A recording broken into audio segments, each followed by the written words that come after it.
We do have comment cards in the back should you wish to fill out written comments to submit for staff and the consultant to review.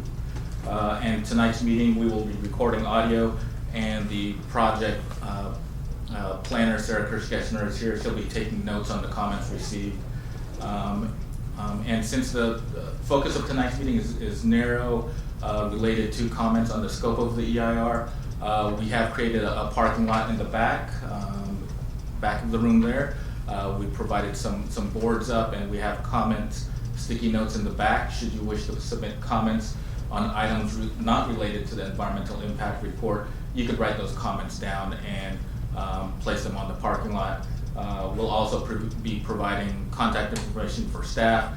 You're free to submit comments at any time during the process to staff on issues either related to the environmental impact report or just the general project processing. From there, I'll hand it over to Patrick Angel. He is the lead on the environmental review, and he'll go through a more detailed presentation on CEQA and the project. Just a quick question. Yeah, just a quick question. When you say the application is incomplete, yes. We did present. I'm Jan Smutney Jones yes. with NEST. We did submit some comments on the initial application, or not the initial application, the last application. When you say incomplete, how is it incomplete? And the issues that we raised, are we going to re-raise them again with respect to the EIR, or I'm trying to get the connection of what's an incomplete application and why we're doing an EIR if it's not complete, and I'm just trying to understand where the city is on that. I'm trying to be confrontational. It's just as far as incomplete, we do have a number of items that are submittal checklists that require an application to have. Some of those can include a lighting study with photometric plans. Those are things that we need for project review that would cross over to the environmental side. So it's a number of items. We have provided that list to the applicant. Some of those items are needed for project review. Some of them are needed for environmental review, and some of them cross over into both areas. We have determined we do need additional information. However, we have also determined we have adequate information to proceed with the environmental impact report, because there are areas of study that can proceed without some of that specific information that will be required before the environmental impact report is done. And I would request that any further questions will hold off until Pat Angel completes his presentation. Thank you.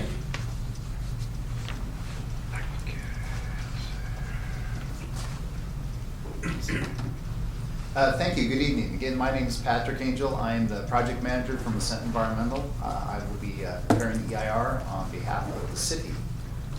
Actually, Ascent will be. Anyways, as already mentioned tonight, the intent of tonight's meeting is to provide an overview of the project as well as the environmental review process. As Antonio mentioned, we're at the beginning of the process, and really the focus here is to talk about what the scope of the environmental analysis should consider. The intent is to receive input on that scope, refine the scope as we move into the next step of preparing the EIR. Again, there's no project consideration or actions that are going to be taken tonight. We're just at the very beginning stages. So, very quick overview of the location of the project site. It is in the western portion of the city, south of Elk Grove Boulevard and immediately east of Interstate 5. CNU is a private educational institution. They currently are operating a pharmacy and medical college on the site, but the site also includes an existing commercial shopping center and associated uses there. The key objectives of the project associated with the site expansion is to offer additional healthcare and trauma services, to advance healthcare protocols, provide an opportunity for research and development, and provide a training opportunity for its students.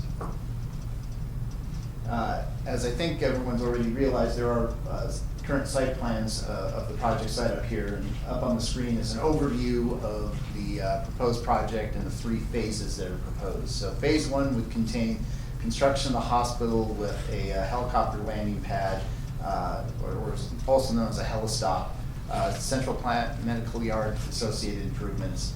At phase 2, a tower is added to the hospital structure that provides some additional bedding, There are some improvements associated with the medical office, parking structure, and associated retail uses are added in phase 2.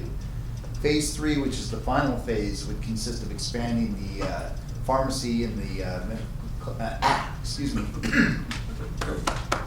It's dry today, it's really hot. The medical college, as well as adding some additional parking structure, and a dormitory on the site. So in regards to the environmental review, many of you maybe have had experiences with the California Environmental Quality Act. Maybe tonight's the first time you've ever stepped foot into City Hall and had to talk about environmental issues. So I'm going to provide a brief overview of the environmental review process. And you'll hear CEQA, this acronym, used time and time again moving forward on this project. And it's the California Environmental Quality Act. It's the state law that requires that agencies disclose the physical environmental effects of the action that they are considering and use that information as part of their decision-making process. It's a disclosure process. It's not an entitlement process. You don't get a building permit or a use permit or anything through it. Once the environmental review process is complete, then the agency can consider whether or not to approve, deny, or modify a project that's before them. Public participation, agency participation is very critical to the environmental review process. Oftentimes there's local knowledge that helps improve that process. The intent of CEQA is to identify and to mitigate significant environmental impacts that are identified through the process. Certification of the EIR does not necessitate, and that's the final, in a sense, adoption action on the environmental process. That doesn't necessarily mean that the project's going to get approved. It simply completes that environmental review process. The decision makers now have that information for them to consider taking action. So what's an EIR? CEQA has a lot of various ways in which you can conduct your environmental review process. Excuse me for a second. The EIR process is by far the largest and most extensive process. Similar to what I said before, it does disclose impacts of the project. It requires the identification and mitigation measures to address significant environmental impacts. It also requires the consideration of alternatives to the project. Alternatives that avoid or substantially reduce environmental impacts that are identified. And as I mentioned before, the environmental document has to be certified prior to any action on the project. Now, oftentimes, there's a little bit of confusion on what an EIR does and what an EIR doesn't do. As I mentioned before, its intent is to disclose the environmental impacts, to identify mitigation measures, look at alternatives. EIRs don't require, for example, though, to address pre-existing environmental issues. Say you have an issue with the noise on Elk Grove Boulevard from the traffic. This project and its EIR is not required to solve a pre-existing issue. It has to address its impacts, but it doesn't have to basically make the situation better. It's not an advocacy piece for the project. It doesn't promote the project. It's simply a disclosure process. It also doesn't require the project be denied because there may be significant effects. There are circumstances where impacts cannot be avoided, and an agency has the ability to make certain findings that there may be social or economic advantages to the project that overweigh the environmental effects. But there are certain findings that have to be made to address that. And lastly, it doesn't address things that are solely or purely an economic or social issue, such as property values, such as I feel that this project's going to bring some sort of element into my community that I'm not going to like. And I'm not suggesting here that those aren't important issues to bring up to your decision makers. They're just not part of the California Environmental Quality Act CEQA process. It solely addresses the environmental aspects. So this is an overview of what you would expect the format of the EIR to contain in regards to the chapters. And this is an overview of the list of the environmental issues that the notice of preparation currently identifies that we would be addressing. And once we get into questions and answers, if you would like me to come back to this slide, I'm more than happy to do so. The notice of preparation also lists a series of issues that we do not expect there to be any significant impacts, so we're proposing to scope them out in the environmental analysis.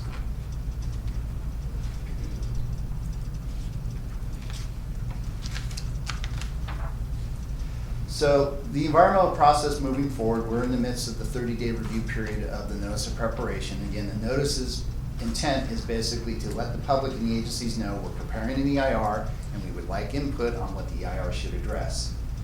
Today's the scoping meeting for that.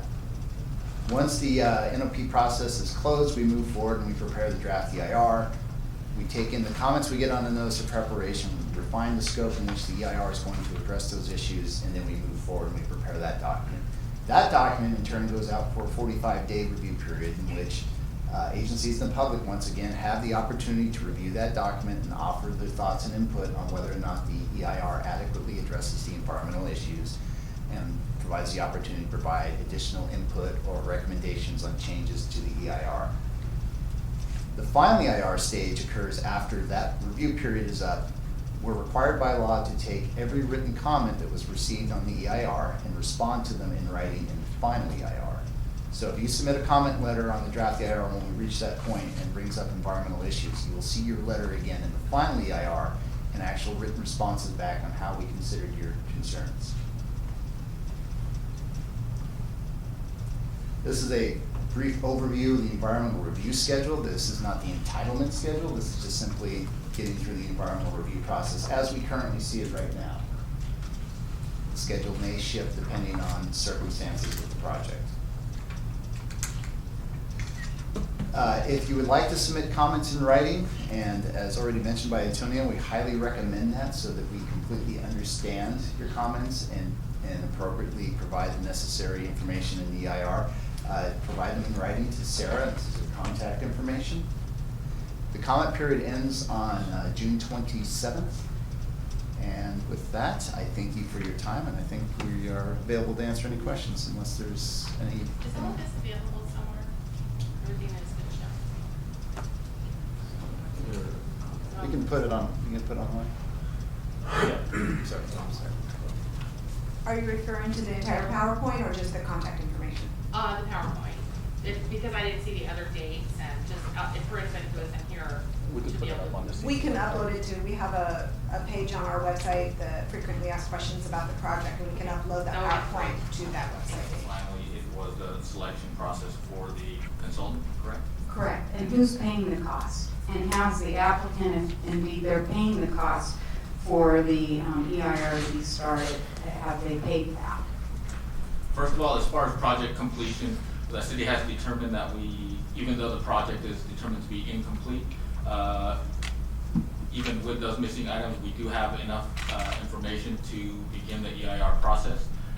We do have a set of plans, even though some of the details are missing, we do have enough information to begin the EIR process. And like any project review process and EIR process, project review may end up with changes to the project. Those changes have to be reviewed in the EIR. Similarly, the EIR studies may result in project changes that have to be reviewed by the full project team. So those processes interrelate, but we have determined there's adequate information at this point to begin the EIR process. As far as the cost of the EIR, that cost is borne by the applicant. They have paid full cost for the scope of the EIR upfront, and we have a contract with Ascent to complete that work. And as far as the selection of Ascent itself, the city has 5 on-call consultants that we use for environmental impact reports or other environmental documents. Our process is that when it's determined that a environmental document other than a basic exemption is needed, we either allow the applicant to choose one of our 5 on-call consultants, or they can ask us to prepare an RFP to go out to those 5 consultants for review and selection by the city. Those 5 consultants were selected through a city review process. We did review a number of RFPs, and we have 5 on-call consultants that all those consultants we believe are capable of doing adequate environmental review to the city standards. So follow-up question, in this case, did you select who the consultant was gonna be for the EIR, or did the applicant? The applicant did that. As with other projects, we allow the applicant to select one of them, but that selection is limited to one of our 5 consultants that we have contracts with. Thank you. Question? Yeah, following up on that question and my earlier question, what point, we are trying to review something that, if I remember correctly, we have 3 floors of a 12-story structure. And at what point in time the application is actually going to be complete? Do you have any information that the applicant has told you? Because it seems that we're raising issues that are but clearly hypothetical simply because we don't know what ultimately this project is going to look like. So do you have any idea when there will be a complete application? Project completeness, that's an ongoing process. It goes through project resubmittals and comments. It may be that they submit a complete application. On their next resubmittal, we may review the next resubmittal and find there's still inadequate information. We review that both with city staff, outside agency staff, and we also provide that to the public for review. We also provide that to Pat and his team to determine if there's other environmental information they need or information they need regarding operations and design that people need to complete the studies. Can you get to the point If where, you could hold on for the mic so we can record your questions. is it possible that you might move up to a certain point where the lack of information will result in the EIR process being stopped? Because right now, we don't know what they're building. Will the EIR consultant get to a certain point and then be required to stop and hold off until adequate information is available? The EIR cannot be completed until adequate information has been submitted to make it through all of our review on the points that Pat has provided, both in the NOP and on the slideshow. If there's information that's to be needed for review, the EIR document can't be completed until we receive that information and are adequately able to review it.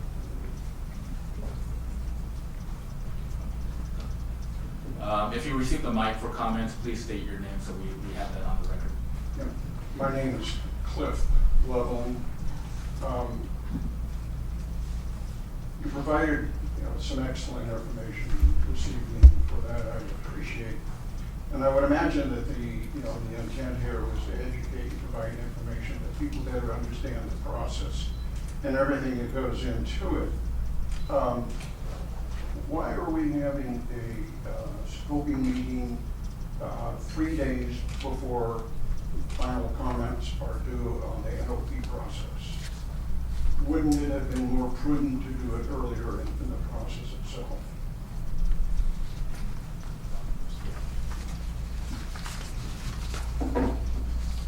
Yes, there's no state established provision in the law that requires exactly when an NOP comment scoping meeting happens. It's held within the 30 days.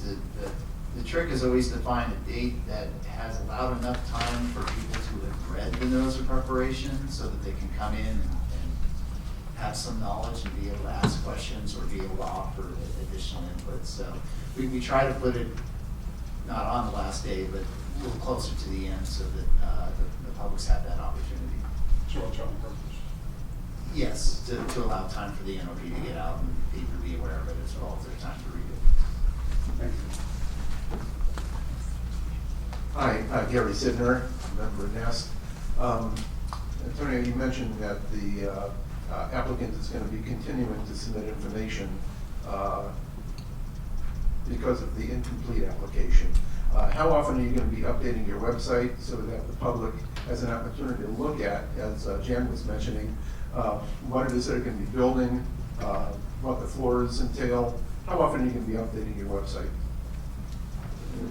As we've done with previous submittals, we will update the newest submittals when they're received to the city website.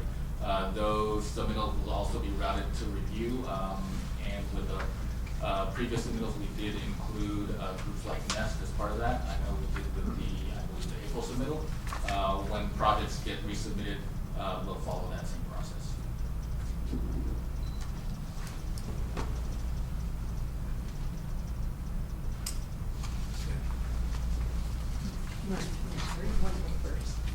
Yeah.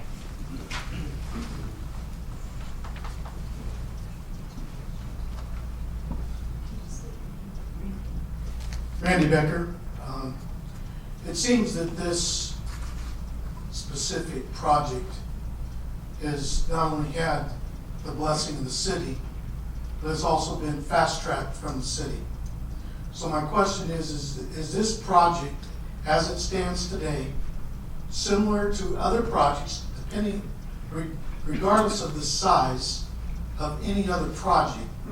Is this project any different than other projects in the past? Meaning, in essence, are we seeing the city do things that they haven't done before with other businesses or types of business?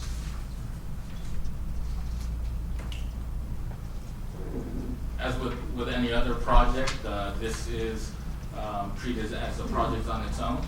It is a unique project. We have not had a hospital of this scale in the city before. We did have the Dignity Hospital project. That was a smaller project. That project also had to go through an EIR process. And as far as project review is complete when it's complete. Like I mentioned to the commenter earlier, if we don't have information complete enough to complete environmental review or project review, we can't take the project on to a hearing either before the planning commission. Bob Riley's my name. On your valuation for your EIR, I noticed that it says noise and vibration. Is the consulting firm that you've chosen have specific expertise in hospitals as far as, for example, I noticed on your plans the central plant, the emergency generators will be in the central plant, and that's located in close proximity to the residents on that side of the project. Our technical project team has experience with hospitals, including we brought on a special sub-consultant that does analysis on heliport operations and noise associated with helicopters. Can I ask another question? This is not under the city of Elk Grove's jurisdiction, that's correct, right? It's under Oshkosh's jurisdiction for a hospital, correct?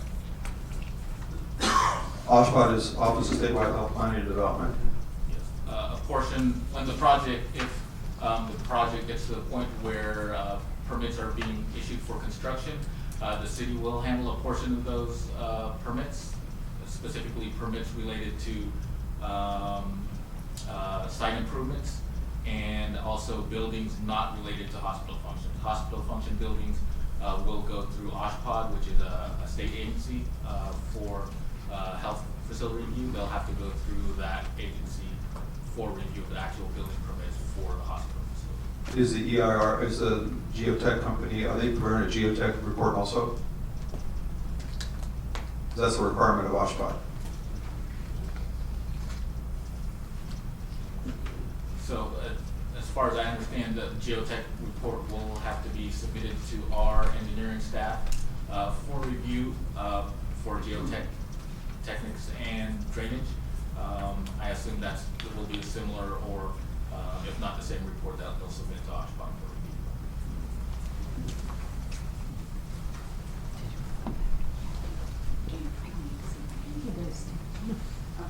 Okay. So this is a follow-up question. Our city just adopted a general plan update and EIR.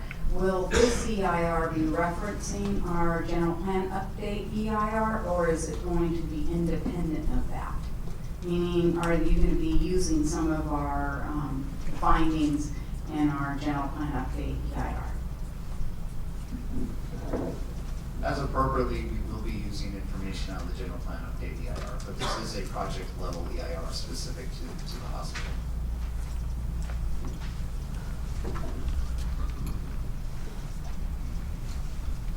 I live over in, once again, Cliff Loveland. I live over in West Elk Grove, specifically in Lakeside. One of the main streets, of course, over there is Harbor Boulevard, and Elk Grove Boulevard itself. If and when the hospital is built, there is no question that the traffic will increase substantially. To what degree have you thus far, or have you at all, interacted with Caltrans related to the potential impact, specifically on Elk Grove Boulevard exiting I-5 as well as Harbor and the interchange off-ramp at Elk Grove Boulevard, which is severely under-prepared to handle any significant increase in traffic in that particular area. And given Caltrans with respect to identifying, allocating, coordinating, contracting, any sort of revision in that area takes years. What is going to be done to mitigate the impact in those specific areas? At this point, it's really too early to tell what Caltrans' comments and their future recommendations will be. As we mentioned at the beginning of the presentation, we're still at the beginning of this process. We need to make it through traffic studies and conceptual designs that address any impacts from traffic. And those would have to be forwarded on to Caltrans for ultimate review. And again, we're not at that point yet to know what Caltrans may recommend on the final design, but that will be part of the process, that they will be reviewers on the environmental impact report and associated traffic studies. And they're also a review agency of the general project review, which is just a site plan review. And we go back and forth with them on comments and resubmittals, so they're one of the reviewing agencies. You're indicating You're that. asking to put a trauma center in here. Trauma center means gunshot wounds, stabbings, major car accidents. Is the EAR going to specifically include what the population being served by this hospital is going to be, and what the impact of that service to population may be on surrounding communities? The EIR will evaluate the physical effects associated with the operation of the new trauma facility where there currently isn't one now in regards to where those patients would be coming, both in regards to traffic, in regards to health board, et cetera. So it would address all those and the physical changes that would result in that. Hi, Stacy Anderson.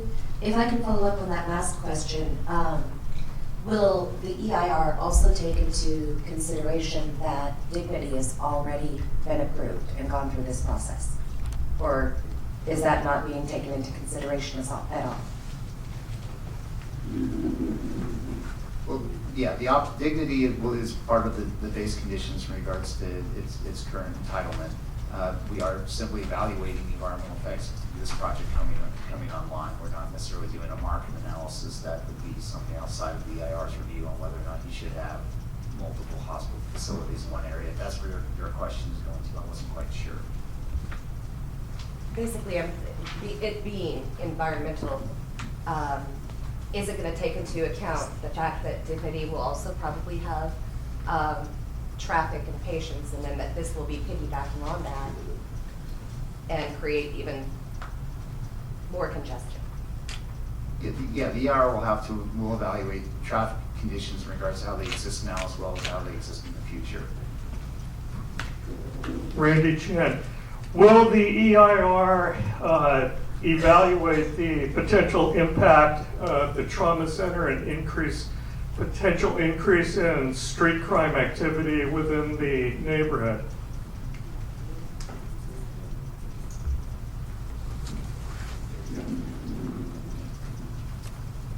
The EIR will do some consultation with the city's police department in regards to what we may see in change in service associated with the operation of that. The focus of the EIR, however, is on the physical impacts. So if there is there's a law enforcement service change that triggers a physical impact, the EIR will absolutely have to address that, but it will require consultation with the police department to work through that issue. Will you be contacting other police departments such as Sacramento Sheriff, Sacramento Police Department to discuss the impact that trauma care centers have had in the South area, Kaiser South? We may end up doing that, just to make sure we're accurately documenting what may be the change in conditions. And as Pat said, the EIR will really focus on the impact on police services in general, not necessarily any crime related to specific issues in the community. But if there are issues in the community that you're aware of and believe that the hospital would exacerbate those, we'd encourage you to either in writing submit that as a parking lot item, or follow up in writing as general comments to the project that we could go over with our police department, so we could review if the police department thinks that the hospital and proposed plan would exacerbate some of those existing concerns we have. Gary Sibner again. This is for Patrick, and I'm going to apologize in advance for the nature of this question. But since the applicant chose your firm to do the EIR, is there any relationship, direct or indirect, by anybody involved with the CNU project, the proponents or anybody involved with the project, and anybody in your firm? There's nobody in my firm that I'm aware of that has any relationship with CNU. Melinda Robinson, this is a follow-up with regards to the impact to the neighborhood. Whether or not, as you had stated, this is quite a large project for the city of Elk Grove. I don't expect our local police department to be readily aware of the impact that potential crime could be spilling out into our residential neighborhood because of this proposed project.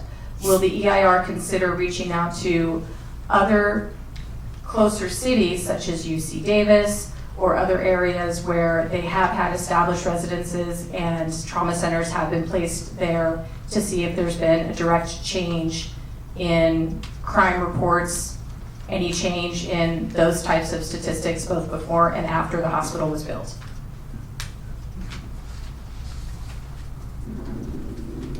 We would do the necessary research in order to determine whether or not the placement of a hospital was going to create a law enforcement impact and trigger the physical impact into the surrounding area. So yes, we would be making those sort of contacts to the city, the county, as well as other entities that have had hospitals go in recent years.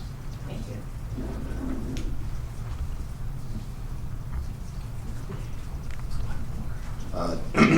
Janice Wendy Jones again. I actually have 3 questions, if that's okay, to get it out of the way. So the first one is, I think it was referenced earlier, exactly when you're looking at what I heard about the Dignity Hospital's cumulative impacts with respect to traffic. There may be other cumulative impacts of having 2 hospitals within 3 miles of each other.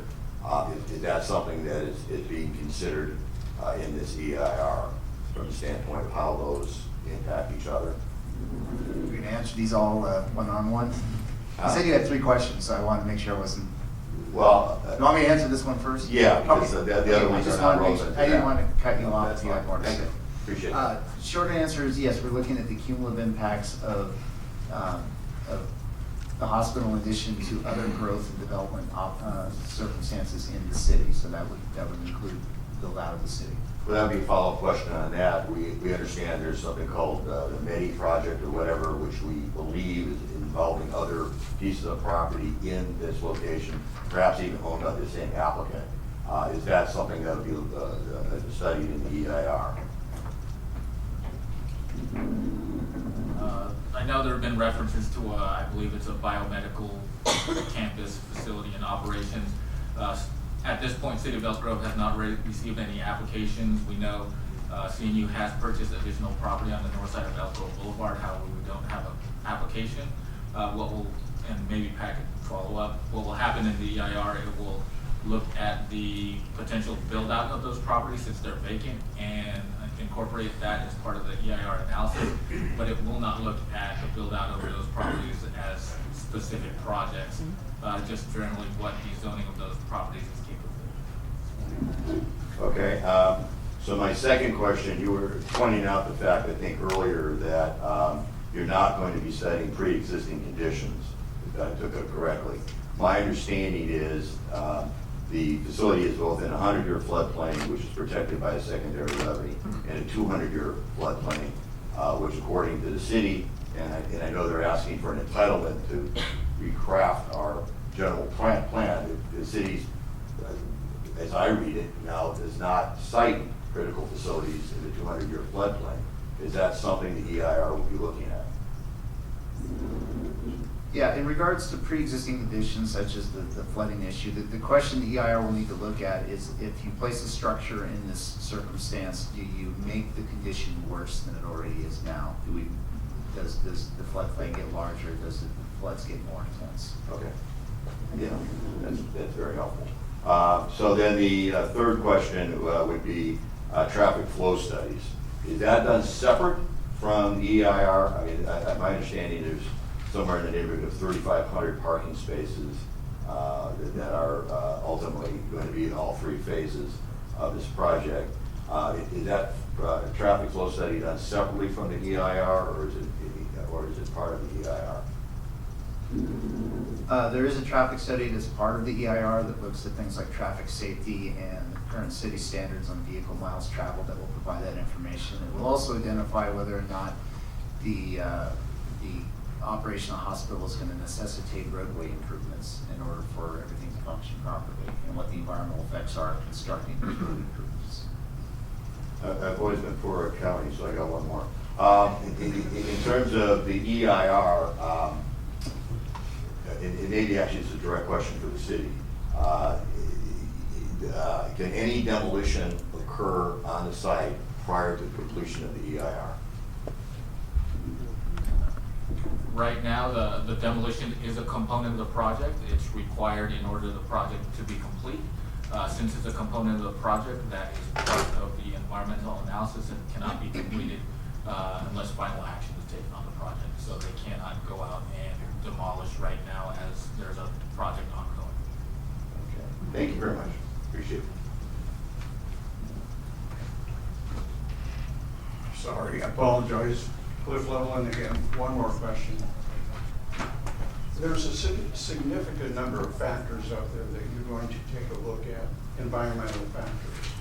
If the mitigation measures that are required are substantial and costly, who bears the responsibility of addressing those particular measures?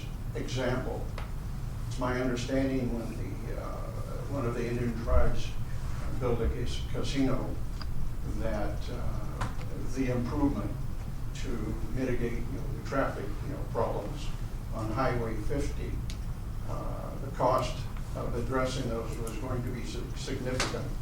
The Indian tribe contributed millions of dollars to expedite the process and make sure that it happened. Could those types of things raise their ugly head in this type of investigation?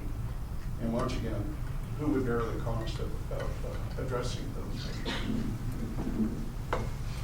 Generally speaking, any mitigation, any significant impacts that identify the need for mitigation measures for this project would be the responsibility of the applicants to construct. Generally speaking, there may be some circumstances where there's a proportional fair share for things that are as part of a larger improvement, but generally speaking, for example, if a sound wall is needed to address noise, they would be on the hook to build and pay for the sound wall.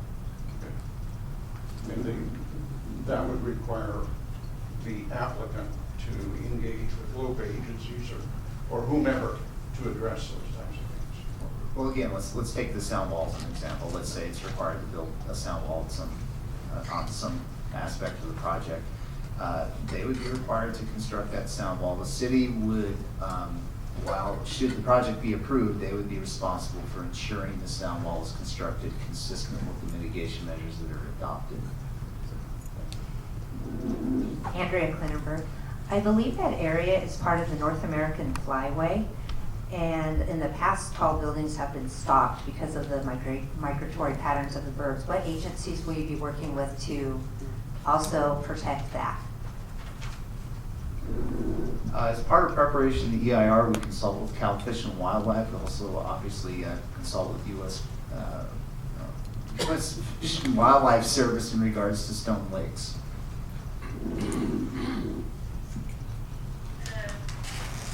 Hi, Amrit Sandhu. My question is, when you're preparing the EIR, and this is going to go off of Jan's question, is So this project is supposed to be built over 3 phases, so it's gonna have significant impact during each of those 3 phases. Will the EIR break it down to what it is gonna be? Because in the past, we've heard that phase 2 may not occur for 5 to 10 years after phase 1's completed, and that this is a long-term project. So, resulting in the impact to the surrounding areas, will it be broken down like that? The EIR will look at the totality of constructing all 3 phases and the assumed schedule that they're to be constructed in and what that means in regards to impacts as the project moves from completion of each phase. I hope I answered that question for you. I guess the short answer is yes, it will look at that. So I mean, I think you answered that. My concern is just breaking apart phase 1 and what's the impact going to be on the neighborhood there or the area. Phase 2, where the 2 parking structures go in, and then the final phase, which is the dorm, the rec center, and the other things. And just looking at it, because phase 1 is probably going to be the most significant impact with the construction of the hospital and the restructuring of the surface ways and the traffic flow patterns and parking. Because the other 2 parking structures may not come for 5 to 10 years. And that's an assumption on my part because I had heard that back in February.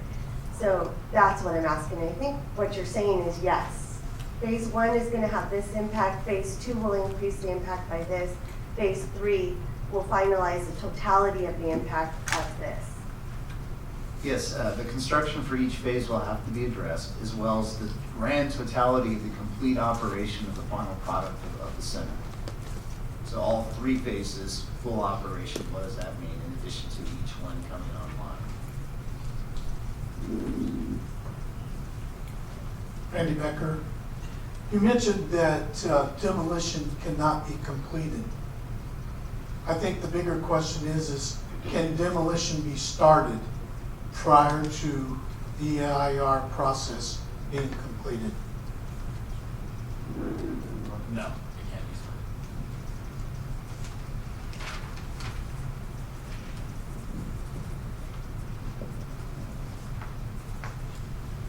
Okay, the city is currently, their stormwater drainage master plan is being updated and will probably not be approved till the end of July or thereafter.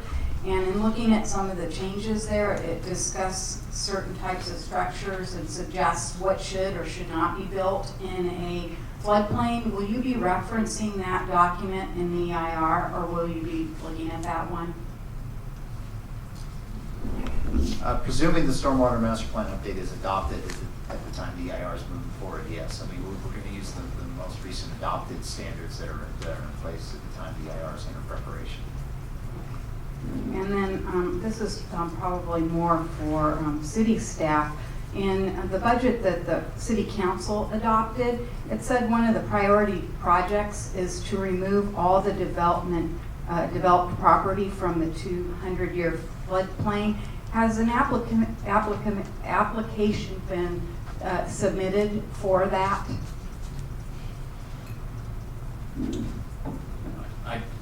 I don't know off the top of my head which specific project you're referring to, but I could. Well, I'm thinking because it says to remove all developed properties, that would include the area around Stone Lakes because it is developed with a shopping center. Is that a general plan policy within the general plan? It was under the budget, so I didn't see it within the general plan itself, and I haven't been able to investigate that further. But being in the budget makes it sound like we, as taxpayers, are going to be paying for that process through the agencies that do that. So that's why I'm asking this question. Would we be paying to remove that 200-year floodplain from that area to benefit the proposed project? I can't answer that right now. We probably have to confer with our public works department who handles stormwater and flooding issues, and we can provide you with a follow-up.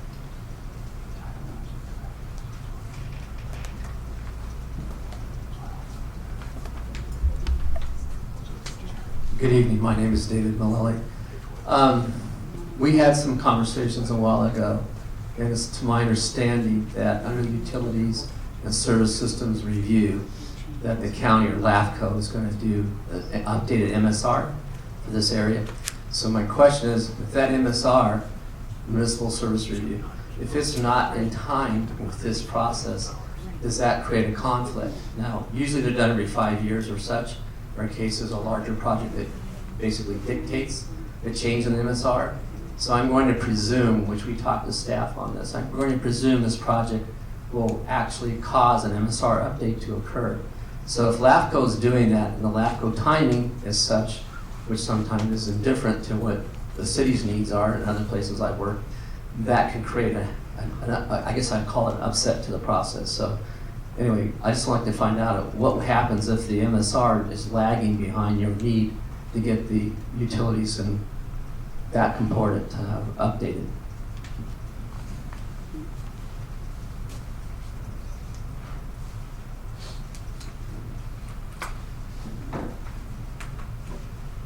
I'm a little unclear on the MSR update. I mean, LAFCO's actions are traditionally associated with changes in service areas, and this project within the city limits. So I'm not sure. I don't have enough information to answer explicitly the question about the MSR. I can tell you, however, that as part of preparation of the EIR, we do go through an exercise of looking and contacting the utility service providers, such as Regional SAN, the sewer district.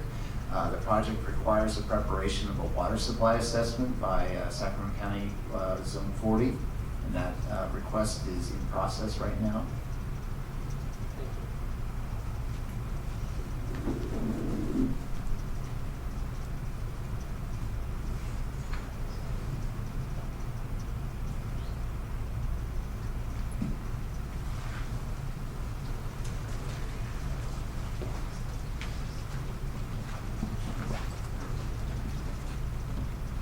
Good evening.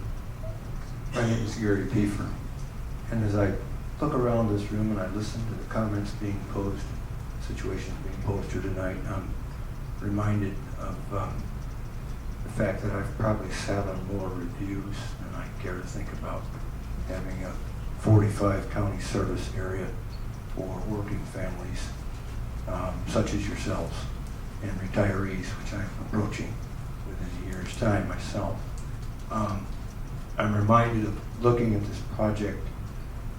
It has a lot of similar aspects to Palo Alto and Stanford Medical Center, in the fact that it's situated in an established community that has a reputation of being very lucrative towards people in general, both in the safety aspect and even the traffic.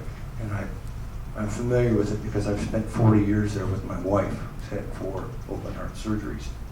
And her comments to me when she's traveled there, either alone or with family, has been the security aspect of the facility, which dwarfs this facility, is dwarfed by that facility. And yet the construction continues to upgrade over the period of decades at that facility. I share your concerns as a representative of working people. I want to commend staff for their transparency tonight. This is a long process in a relatively short period of time. However, having said that, I believe that questions and issues will be mitigated throughout the process to the satisfaction of most involved. Progress marches on, and unfortunately, we're all victims of time. So the question in this regard, in my mind, still existed. Is this of value to this community to have a trauma level 2 hospital with freeway access? I believe it is, and I will certainly be sitting here with you throughout the process going forward. So I may raise some questions in a written format that haven't been answered tonight. So we'll see where that goes. But again, my commendations to the transparency of the process, and what has been vetted here tonight is definitely on target with what should be happening here in the city. So, thank you.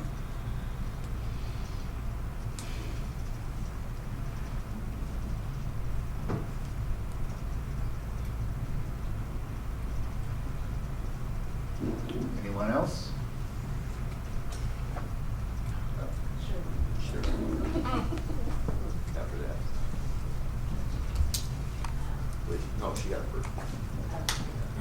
I wasn't going to address that comment specifically. Stacy Anderson. This is related to the wildlife refuge, and I wanted to know if helicopter noise output to nesting areas based on flight patterns are going to be researched extensively, regardless of the frequency of helicopter use. And then a second question for you is, though there is existing research regarding bird strikes in relation to airplanes, are you going to be conducting specific studies to address bird strikes in relation to helicopters, since they function very differently? Short answer is yes. There's also concerns about bird strikes against the building itself.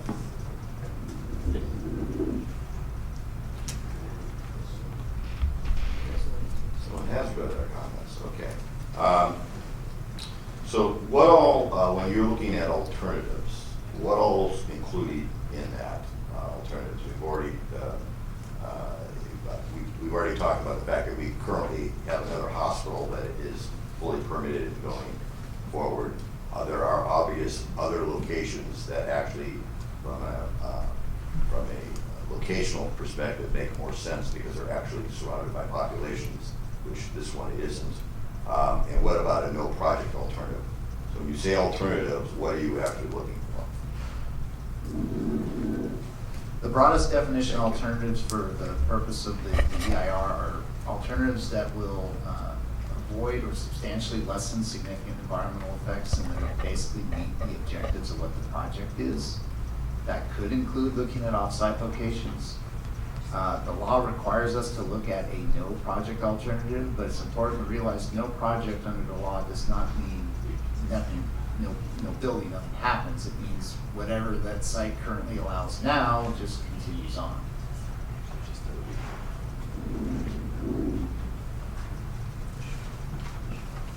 The project site is located at a bottleneck in West Elk Grove. What type of potential traffic mitigations could you require? And I'm not familiar with what kind of mitigating efforts can be required by a project of this magnitude. Well, unfortunately, I'm not a traffic engineer. Until the traffic study's done, I can't really answer that question. It could be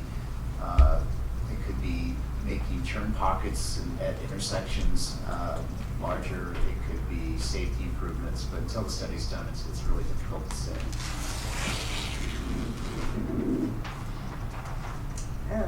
Amrit Sandhu again. I have a question. So, and this just goes off of a recent experience. I was just at the Golden One Center, and I noticed that the heat reflecting off the building in that quite suburban area versus walking away down a block or so. We've only seen aesthetics of this project. Will you be taking into account the materials they'll be using with respect to the impact in like just the local climate, like that type of a situation? I mean, what I see is a large glass building. Obviously Golden One also, and then I think of a place in Las Vegas where they had an all glass building that was concave and causing sunburns to the people who were enjoying the pool down there because of the reflection of the glass. So at this point, we've only seen architectural renderings. Will you have access to the actual materials they're using so that you could look at the local micro environment that would be created by that? First, I want to make sure that everybody here who has these concerns, please also put them in writing. I mean, we're taking notes, but I want to make sure, because that's a very interesting comment that we would have to look at a little bit further, and that would be an important thing for us to receive in writing. It's certainly something we can evaluate. So, yes, but please put your comments in writing. I know that's a random one, and I'm just in the medical field, and so I just noticed these things. And I remember that building from Las Vegas because I'm married to an engineer, and I looked at him and said something to the effect of, wouldn't you guys realize that when you build something like that and you're planning it and designing it? And his response was, yeah, we're supposed to. You know, and so then I'm like looking at this just all came to me at a recent visit to Golden One. I was like, oh my gosh, feel the heat coming off of this. It's 100 degrees outside. And that just that patio area between Urban Outfitters and Golden One, you could definitely feel the difference. And then I was thinking, the hospital's going to be 12 stories of this. And I know that's a random question, but it really made me think, like, are the plans in that detail at the point that you guys would be able to put that microclimate type study in? It's certainly something we can look at. And by the way, I believe the hotel you're talking about in Las Vegas is the Mandalay Bay.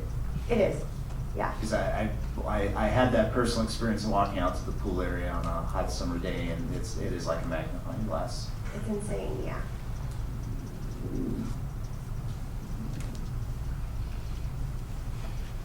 I have one last.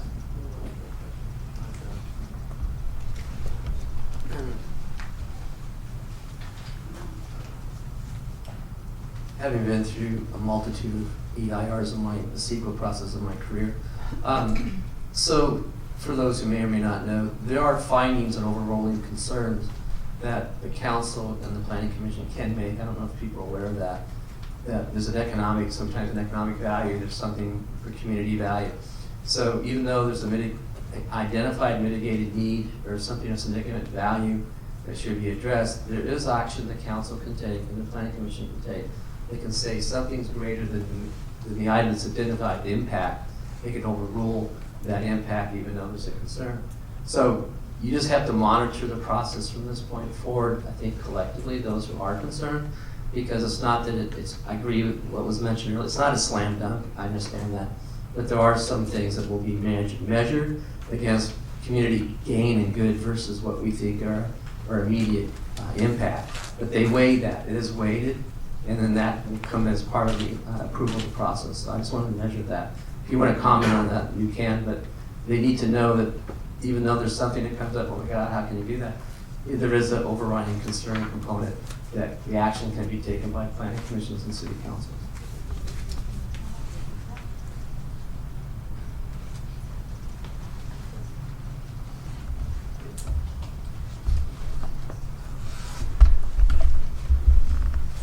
I'm so sorry, just another one came up.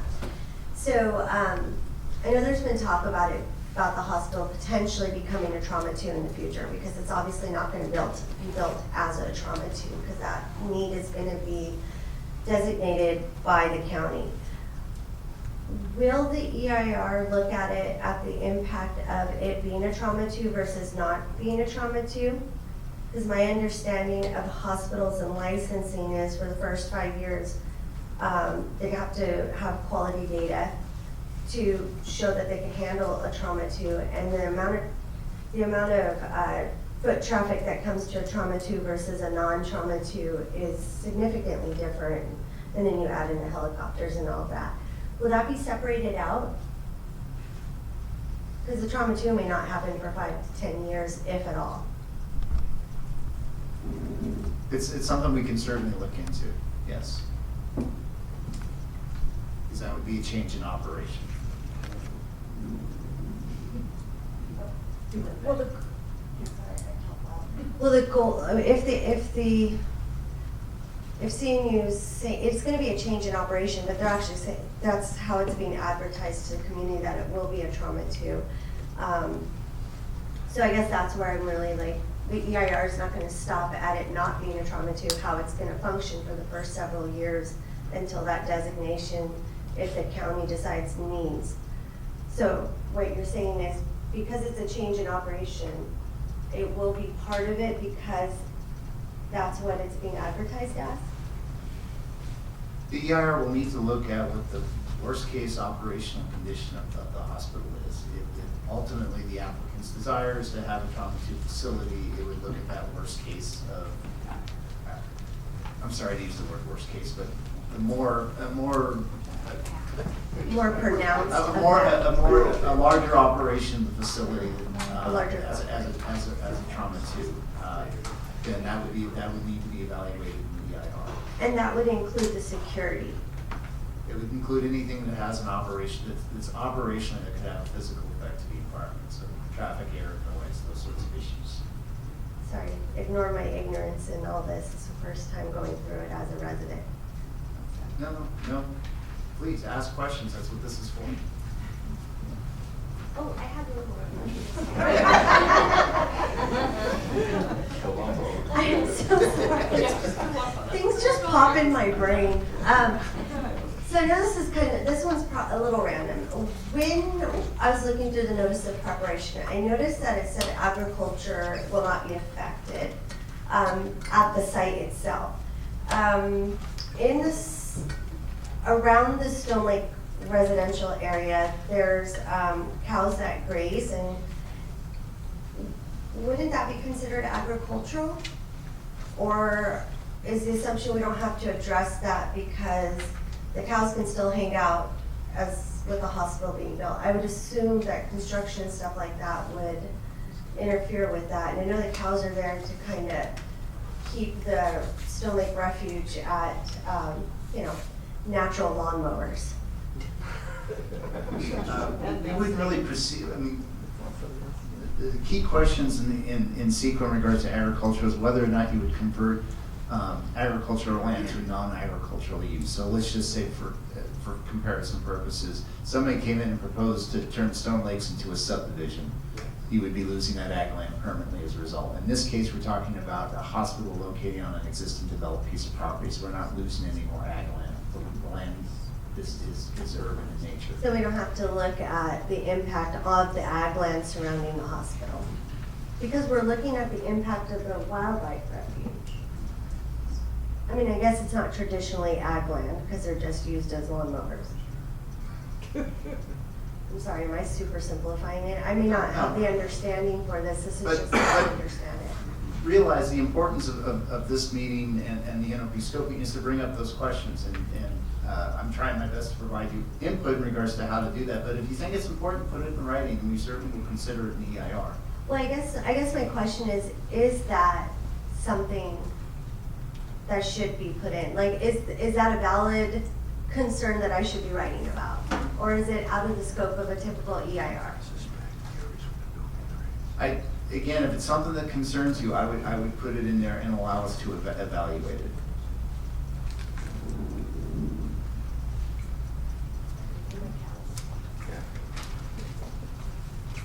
We've been actively recruiting cows, so.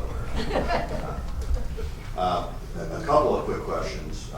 Well, actually, two related questions. One, I assume that we are looking at the entire project here, not just phase one.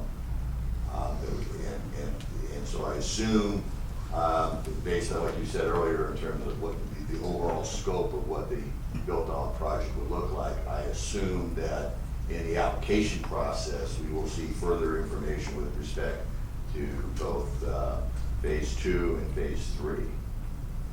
That's one question. I don't know if that's yours or the city or. Yes, as Pat has stated, the EIR will evaluate the project as a whole. However, their city entitlements, what they're requesting is a master plan review to cover those phases 2 and 3. So that may entail some conceptual building plans and conceptual site plans that we can hold them to. However, it would not be as detailed as the phase 1 plan, which would have floor plans and full details of what the building will look like and materials. Phase 2 and phase 3 that will be covered by the master plan will be more conceptual in nature, but we can't hold them to things like ultimate building sizes if they include that in the conceptual plan, and the orientation of buildings on those phase 2 and phases 3, as far as where they're placing different buildings or structures on the site. But it won't be as detailed as phase 1. So in other words, the question on the reflective materials and whatever, that's not going to be in there. But the size of the buildings, there would be the maximum scope of that, the number of parking spaces, number of students living in a 5-story dorm, that would all be built into that master plan. Yes, and then so with the master plan submittal, the district development plan, we will require subsequent submittals for those. Some of those may go back to city council, some of those may go to the planning commission. Staff will have to evaluate those to see whether they fall within the parameters of master, the district development plan. And we will have to evaluate whether the EIR, if it's certified for this project, whether it adequately addresses those future plans. Okay, and so up until now, where we've been talking about the sort of the built-out facility, I now would be very much interested in the EIR and in the city process, what goes on during construction. Where's the laydown yard? How are things gonna work? Where's the parking, noise, vibration, dust, all those issues related to construction? Because as you pointed out, this will be the largest project in Elk Grove, and watched other things being built around Sacramento. So is that being handled in this EIR, or is there gonna be a separate EIR for the construction phase? The EIR covers both construction and operations, so yes, it will address the construction of the project. Okay, so we're gonna get on the EIR, it's gonna be the general plan, but on phase 2 and phase 3, it's gonna be so general that we're not gonna really be able to hold the applicant to any certain standards, that there's gonna be flexibility in that? Is that kind of what I'm hearing, that we as a city and staff don't have some firmer guidelines for that phase 2 and phase 3? It will be similar to what we did with the Divinity Hospital campus and the Ridge Shopping Center.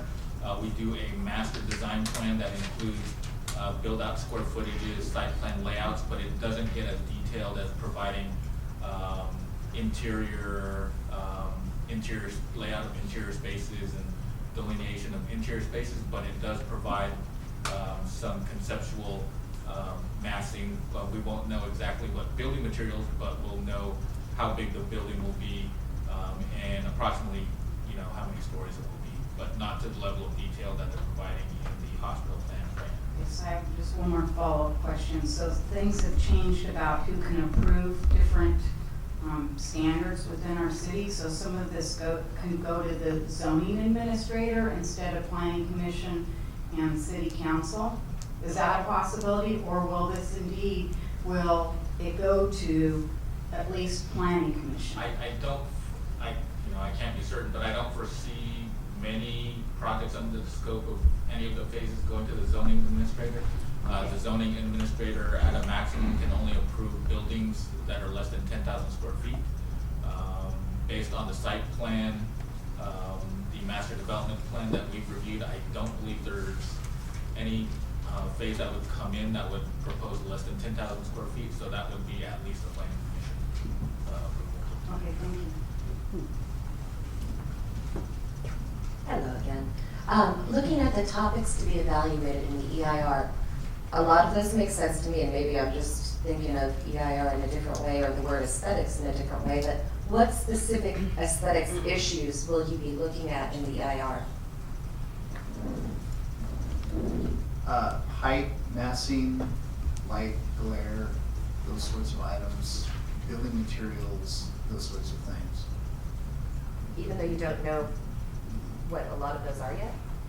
Well, we'll know the main we'll know hotel, I'm sorry. We'll know the hospital building. I believe the district master plan will probably provide architectural guidance on the sort of materials that would be used. We'll have general guidelines, but not as specific as.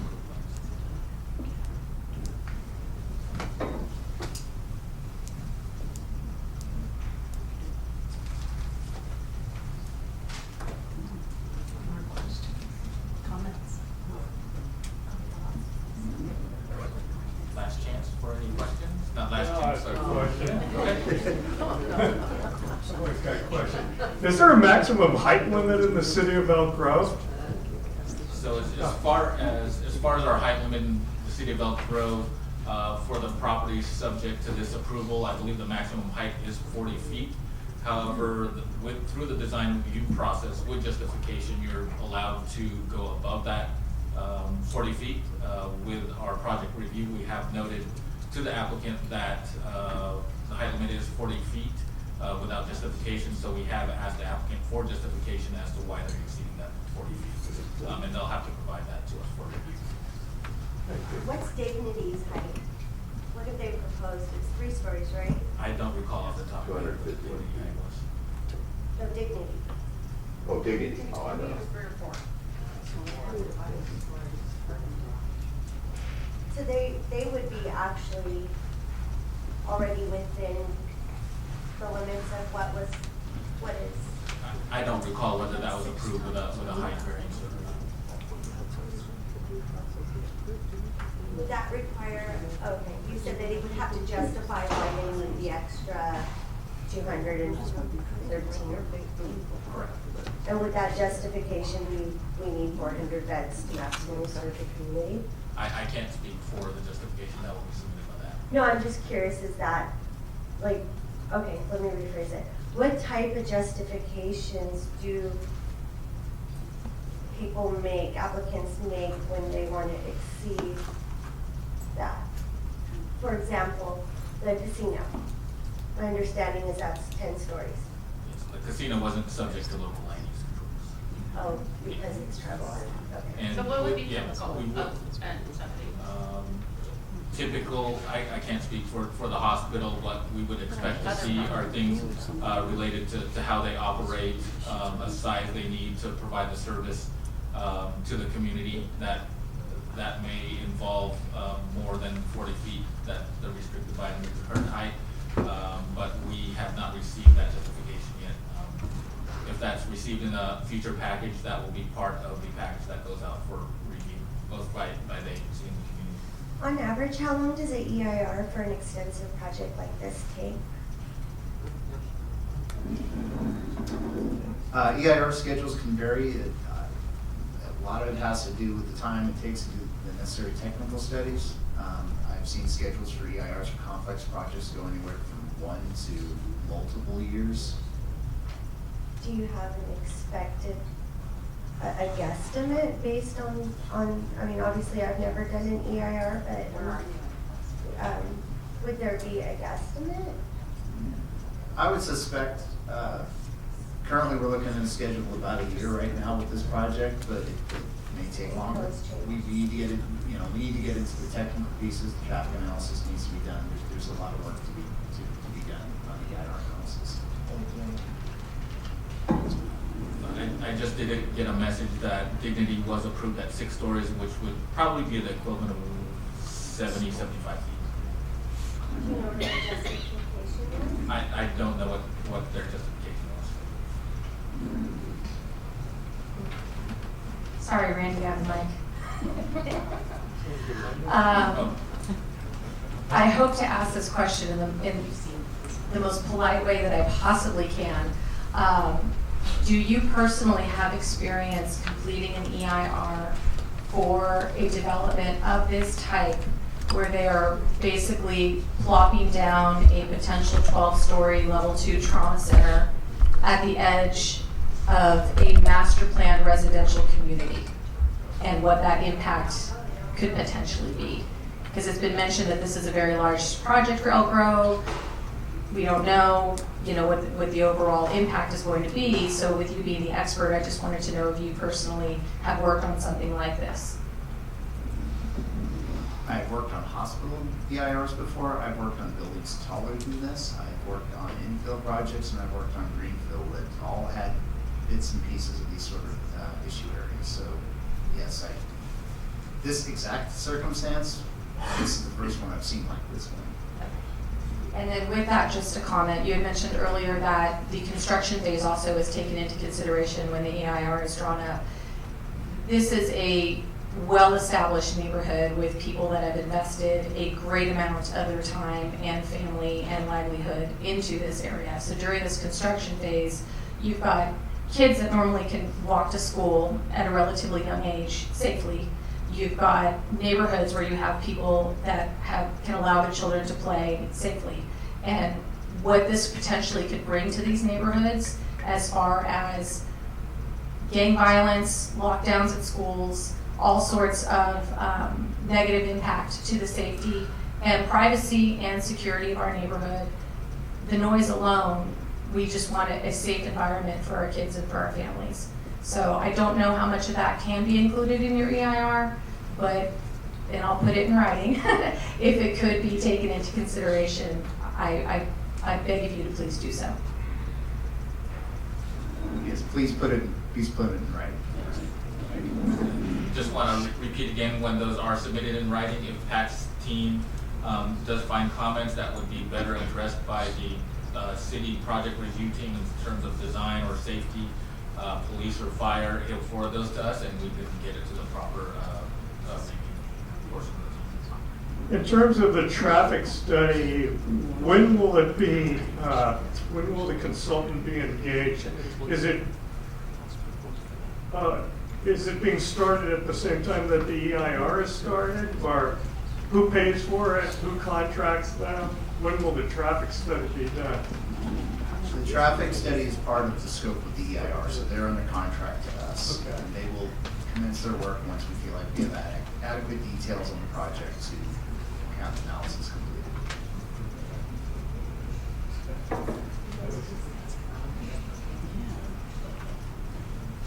It's just a logistics question. If you want to submit the comments that you suggested to, would that go to Sarah? We'll put the information back up. Okay. Oh, wait, can you put that other one up too, so we can get a, yeah? Which one? And then the one before is on the